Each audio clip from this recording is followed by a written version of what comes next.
Unafanya dhihaka zako juu ya nani, ewe mwana wa uasi na msaliti tangu mwanzo?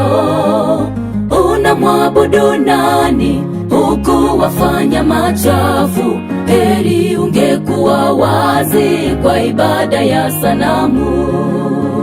Unafanya dhihaka zako juu ya nani, ewe mwana wa uasi na msaliti tangu mwanzo? Unamwabudu nani huku wafanya machafu? Heri ungekuwa wazi kwa ibada ya sanamu. Maisha yako ndugu bado unatangatanga. Leo uko kwa Mwokozi na kesho uko kwa muovu.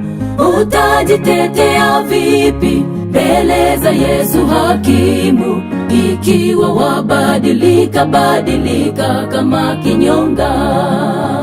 Utasimama wapi siku hiyo ya hukumu, utakapoonana uso kwa uso na Mwokozi wako? Utajitetea vipi mbele za Yesu hakimu, ikiwa wabadilika kama kinyonga?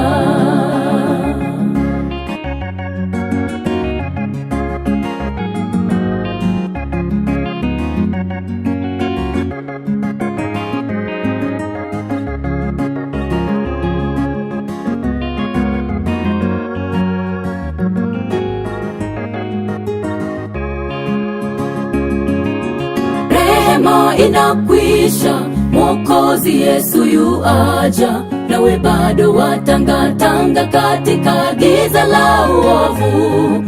Utapita lango lipi kuingia mji ule? Malango 12 yote ni kwa watakatifu.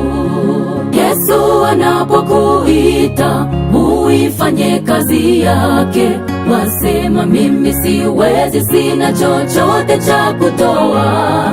Je, wajua pumzi yako mikononi mwa nani? Hakuna lango la walio na Ukristo wa kinyonga.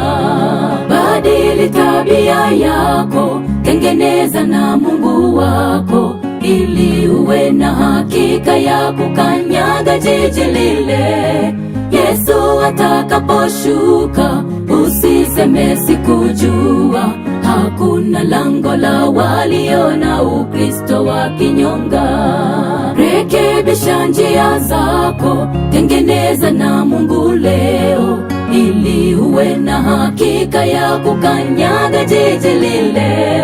Yesu atakaposhuka usiseme sikujua. Malango 12 yote ni kwa watakatifu.